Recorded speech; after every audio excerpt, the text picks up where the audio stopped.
कौन सी कथा है? नानी बाई को मायरो। यह 3 नाम से दुनिया पुकारे। आप इतने जाओगे तो कहेंगे नानी बाई को मायरो, और हमारी तरफ जाएंगे तो कोई नौनी फन ना कह दे, वहां कहे नरसी जी को वाह।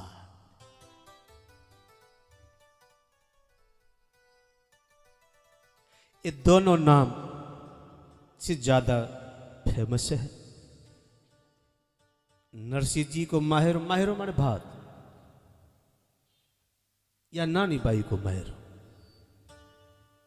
ये 7 भाषा में है हमारे भारत में,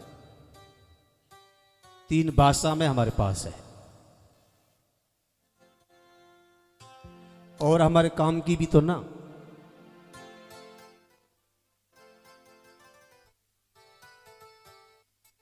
पहला हिंदी, दूसरी हमारी है ही, तीसरी मैयड़। मैयड़ का नाम बदल गया, मारवाड़ी हो गई।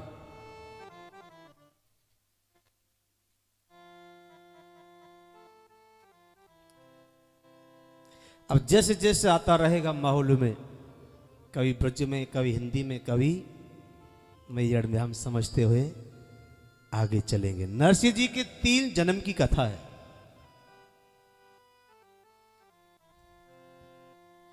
अपने पास समय बहुत है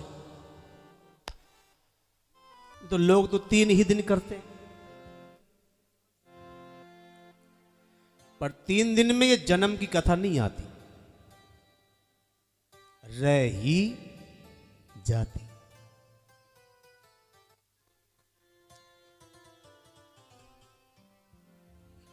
ये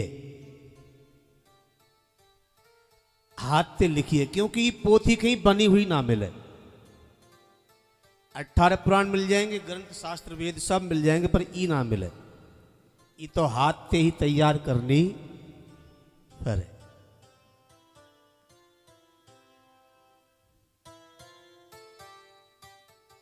ये मैयड़ भाषा है, ये हिंदी है, ये मैयड़ है। और ब्रज तो हमने लिखी ना, वो तो हमारे मुंह में ही है।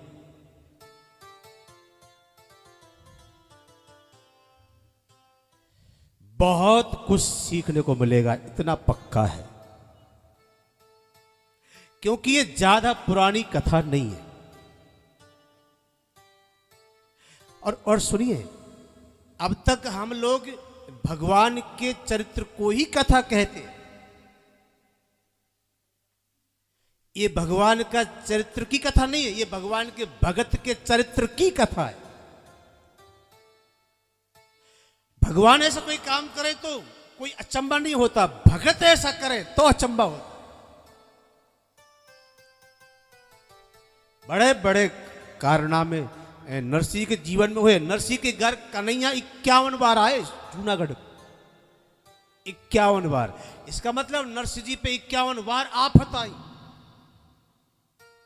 जब जब आपत्ति आती तो वो केदारा गाते, सांवरिया दौड़े दौड़े चले आते। 51 बार। ये लिखा हुआ कहीं नहीं है, यहां पे सोचो लिखा हो। अभी हम जूनागढ़ से ही आ रहे हैं सीधे, वहां जानकारी लेने गए, नरसिंह जी से अनुमति लेने गए, तुम्हारी कथा गाएं तो अनुमति दो, कोई नई बात मिले वो सब ढूंढने के लिए गए। बहुत कुछ पता चला।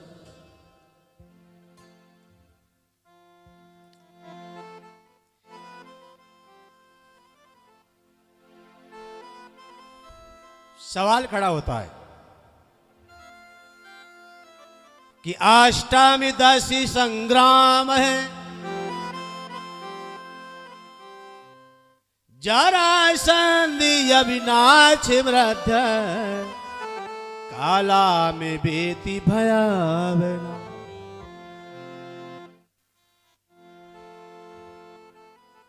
नरसिंह की कथा भागवत में है।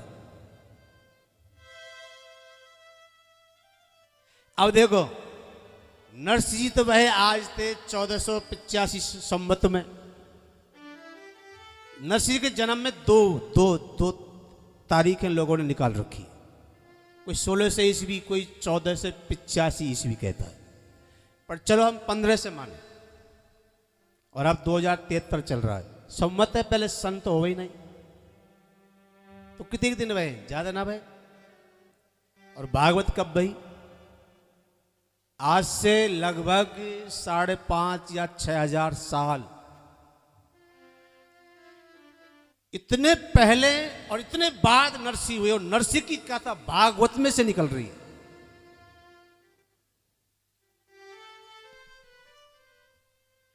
सुना होगा आपने भागवत में, जब 18वीं बार जरासंध मथुरा पर चढ़ाई करता है, उस समय वो चढ़ाई करे बातें पहले श्री नारद जी ने काल यवन को मथुरा पे भेज दिया। काल यवन 3 करोड़ मलिच्छों की सेना लेके मथुरा पे चढ़ बैठा। ठीक है, ये तो भागवत में आपने सुना, लेकिन भागवत में उस समय चलता चलता आता।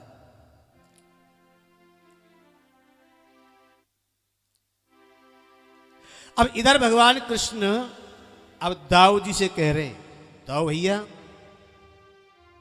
एक कालेवन आया, जरासंध भी आता होगा,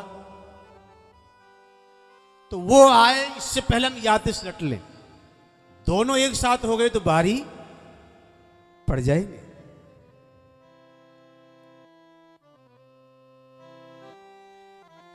अब कालेवन से दोनों जने लड़ पड़े, लेकिन भगवान ने कहा दाऊ भैया बस इतना ही बहुत है, आप और हम इसको मार नहीं पाएंगे। क्यों? क्योंकि इसको वरदान है, यदुवंश में जो भी कोई प्रकट हुआ है उसके हाथ से इसकी मृत्यु नहीं होगी। हम चाहे भगवान है, लेकिन वंशावली में तो हम यदुवंश में ही आते हैं ना। तो दाऊ ने कहा तो फिर ये कैसे मरेगा, और ये मरेगा नहीं तो फिर पृथ्वी का भार कैसे उतरेगा। भगवान ने कहा मेरे पास एक उपाय है। और अब देखिए, अब कथा और पीछे चली गई, अब त्रेता युग में चली गई कि मानधाता के पुत्र मुचकुंद। अब ये मानधाता तो त्रेता में ही बहे ना। मानधाता के पुत्र मुचकुंद एक बार देवताओं की तरफ से राक्षसन से युद्ध लड़े, और युद्ध उस समय वो युद्ध 10,000 साल चला। अब त्रेता युग में तो लाखों वर्ष तो उम्र ही हो गई।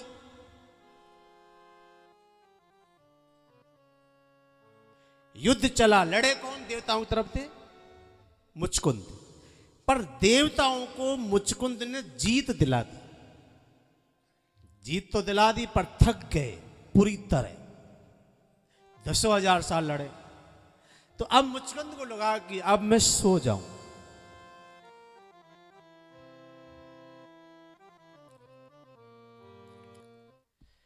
देवता खुश, आज हम विजयी हो गए आपके इस परिसर, तो आप मांगो क्या चाहिए। मुचकुंद ने कहा मुझे एक वरदान दो कि मैं अब सोना चाहूं, और मुझे कोई जगावे नहीं, या के लिए एक भय बन जाए, ऐसे एक वरदान दूसरों और दो, भय बनाने के लिए कि मुझे कोई जगाए तो मेरे द्वारा देखते भस्म हो जाए। देवताओं ने कहा हो मस्त, ये भय बनाया है ताकि कोई जगावे ना। आजकल बहुत से हो ना ऐसे जो 15-15 घंटा सो, जो पहले कहते मूड खराब मत करियो सवेरे, भय बना के सोते हैं, तब कोई छेड़ ही ना है, फिर जगा हो ही ना। भय बना के मत सो, भय मिटा के सो। दूसरे को भय बना के सोओगे तो नुकसान तुम्हारा है, उनका नहीं है। और वो सो गए, और त्रेता युग में सोए। अब कोई भी उनको जगाए नहीं, क्यों? सब जगह बात फैल गई, जगाए को सोई मरे। अब कौन मरवे जाए?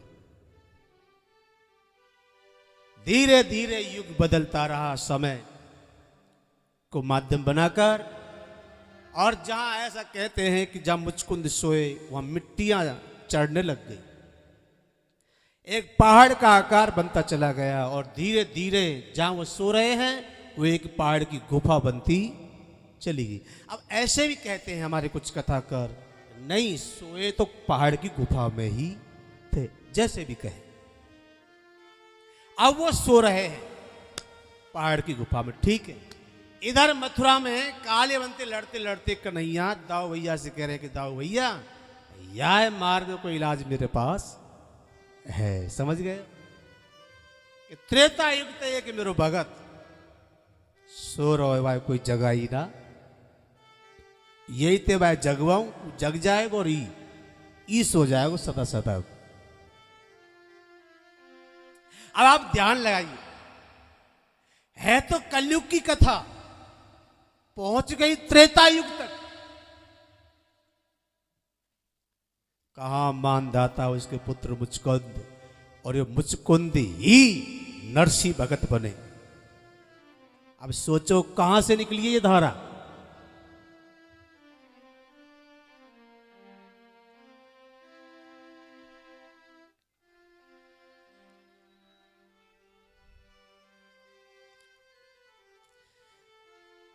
भगवान कृष्ण भागे मैदान छोड़ के, पीछे पीछे कालियावन, आगे आगे कन्हैया। अवई तो कन्हैया है, और जब नरसिंह कथा में प्रवेश हो जाएंगे, जब नाम है जाए वो सांवल शाह, क्योंकि बड़े आदमी थे साहब बोले गुजरात, साहब जी, सांवल शाह। गुजरात के हर आदमी के आगे शाह लगे, अमित शाह, बड़ो सेठ, बड़ो आदमी।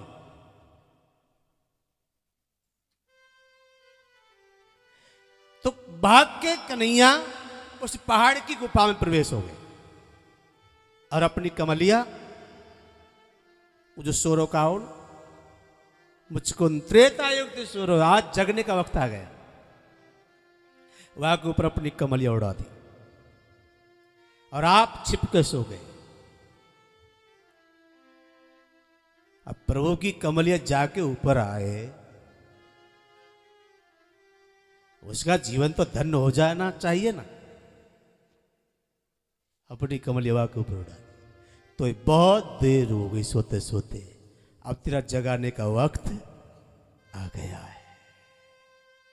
हमारे गर्ग संगीता में तो और भी लंबी कथा है यहां।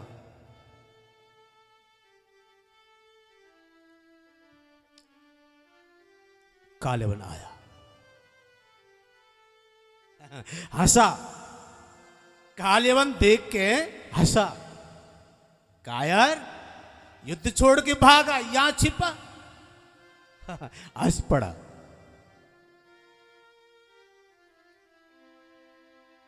और जैसी कमलिया हटाई और लात मारी, वहां की आंख खुली, और जैसी ज्योति निकली तो कालियावन गोविंदाय नमः। कालियावन तो गयो, सदा सदा को सो गयो, और मुचकुंद जी सदा सदा को अब ठाड़ो है गयो। अब शायद मुचकुंद का सोने का समय गया। ये दुनिया जगाएगी तो बार बार नींद आएगी, और प्रभु जगाएगा तो बार बार की नींद चली। कोई पहुंचा हुआ पुरुष जगा के चला जाए ना, वो चाहे चला जाए, पर अब हमारी नींद जरूर सदा सदा की गई। ये बीमारी और रहेगी या खुले में। टीचरों के पास वो रहता है ना, उसको क्या बोलते हो जो ऊपर रखते हैं, जो आजकल वजन बिना काम चले ना।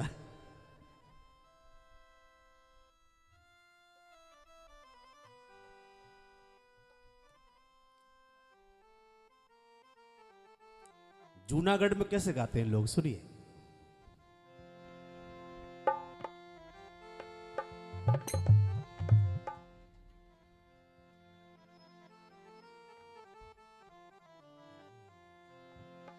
गुलाबी तेरी पगड़ी ए सांवरिया गुलाबी तेरी पगड़ी, हे सांवरिया गुलाबी तेरी पगड़ी, हे सांवरिया गुलाबी तेरी पगड़ी, हे सांवरिया। भगवान जब सांवरिया बन के जाएंगे तो पूरे के पूरे गुलाबी होंगे। गुलाबी तेरी पगड़ी, ए सांवरिया गुलाबी तेरी पगड़ी, हे सांवरिया गुलाबी तेरी पगड़ी, हे सांवरिया।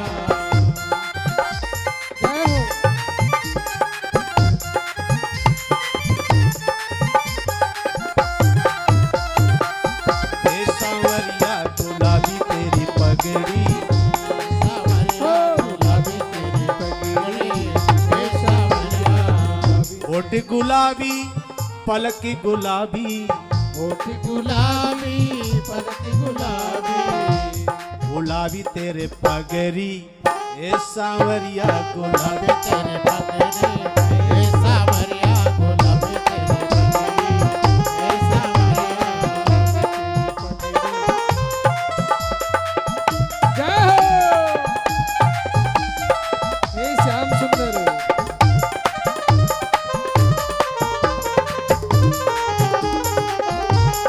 और सुनो, पगड़ी ही गुलाब नहीं थी, पगड़ी गुलाबी थी, पगड़ी और पगड़ी,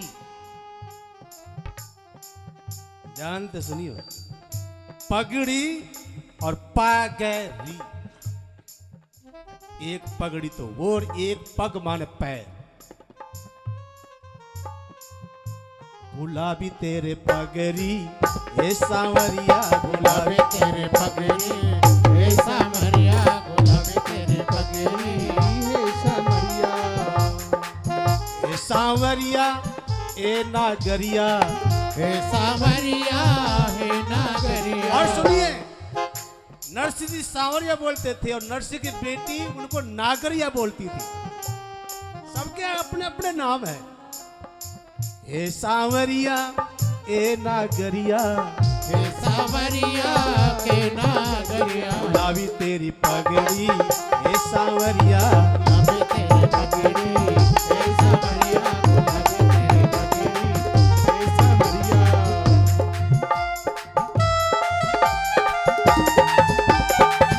जय हो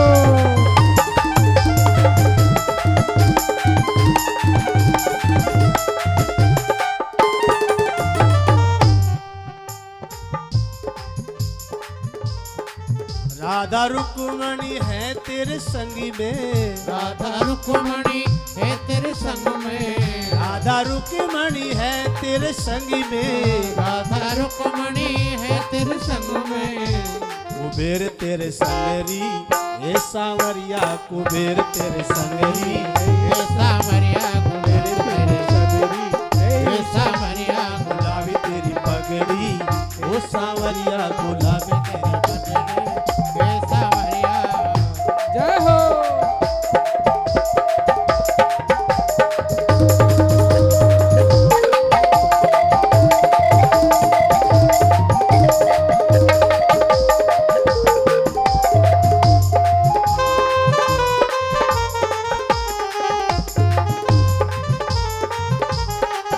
हे बनवारी सुन बनवारी, हे बनवारी सुन बनवारी, हाँ सुन बनवारी, हे बन सुन बनवारी।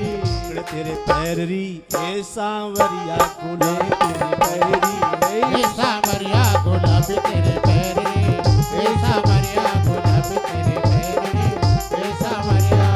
ए सांवरिया ए नागरिया, हे सांवरिया हे नागरिया। गुलाबी तेरी पगड़ी, ए सांवरिया गुलाबी तेरे पगड़ी, हे सांवरिया गुलाबी तेरे पगड़ी, हे सांवरिया।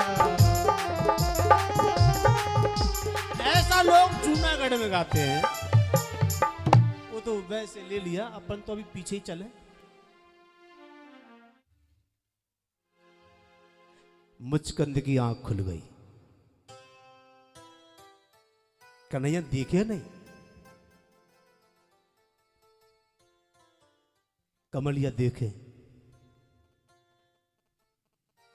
इधर उधर दृष्टि डालें, ये राख की डेरी में कौन है फिर? वो तो कालीबंद राख हो गया ना चल के। बहुत देर उसे जब ऐसे भ्रमित से हो गए तो भगवान नीला आकाश जैसी छटा बिखेरते हुए उसके सामने आए। मुचकंद एकदम चौंक गए, ये तो मेरे ठाकुर की आवाज है। इतना तेज था प्रभु के अंदर कि मुचकंद जिन आंखों की ज्योति से कालीवन को मार चुका था, उन आंखों की ज्योति से प्रभु को स्पष्ट देख नहीं पा रहा। क्यों? क्योंकि ये ज्योति चाहे दुनिया में खपा दो, चाहे दुनिया बनाने वाले में लगा दो, एक ही जगह काम करेगी साहब। वहां की पूरी ज्योति काल यवन को भस्म करने में गई। दिखे क्या? पर चश्मा ही चढ़वाना पड़ता है,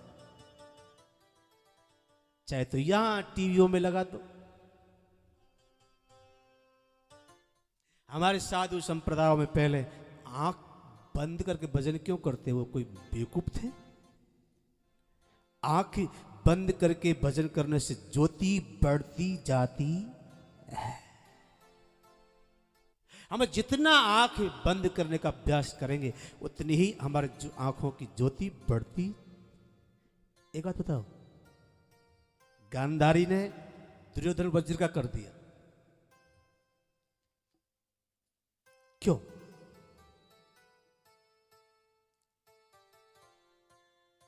क्योंकि जो ज्योति गांधारी की रोज खर्च होती, वो खर्च होना हो गई बंद। पट्टी बंद गई ना, ठीक है? जो ऊर्जा रोज खर्च होती आंखों से, अब वो खर्च नहीं हो रही, अब वो एकत्र हो रही है।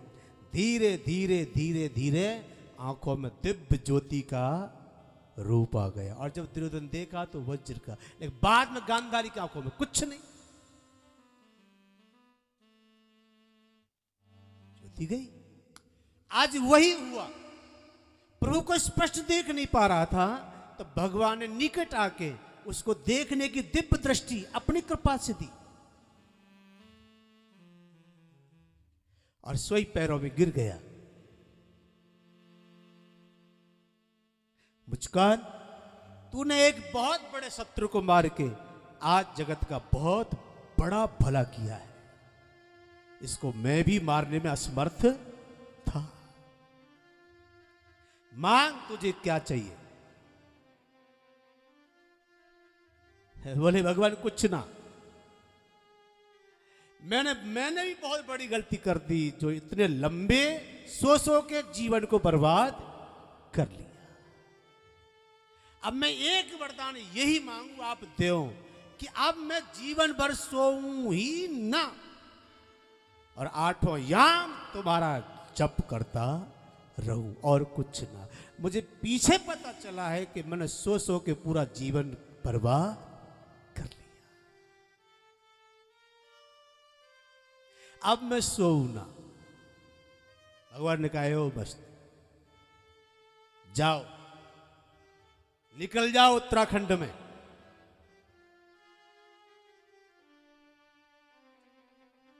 कलयुग जब प्रारंभ हो जाएगा, ठीक ठाक चल पड़ेगा, तब तुझे एक नागर ब्राह्मण परिवार में जन्म लेना होगा।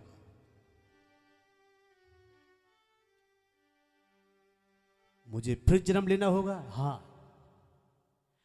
तेरे माध्यम से हे मुचकुंद, मुझे इस पूरे जगत में भक्ति का प्रचार करना है।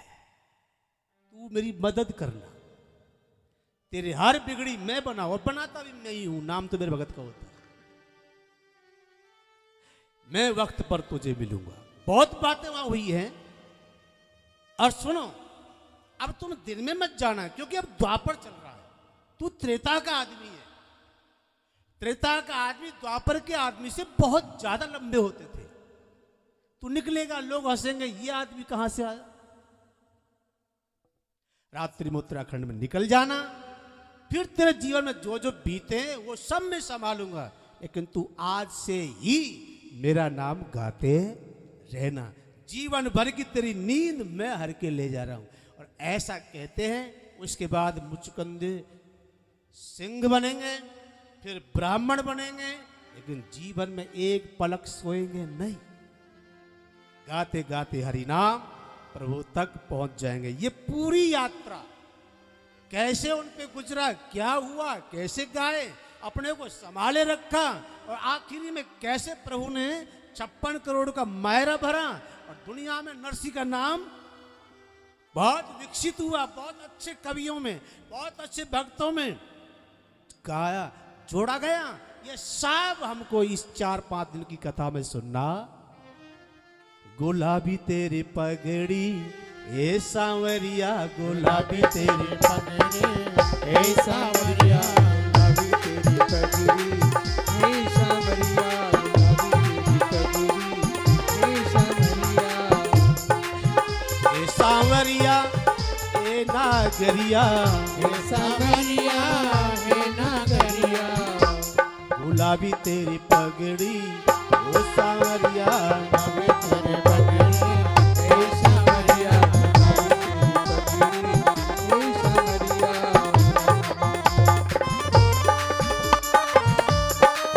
जय हो।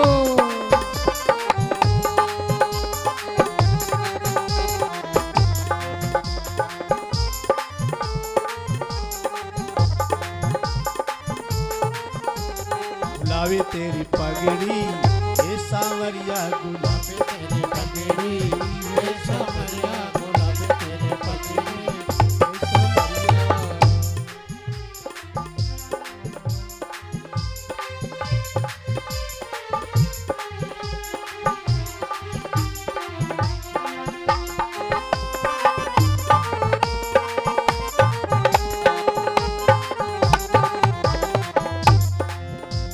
उत्तराखंड में बहुत समय बीत गया।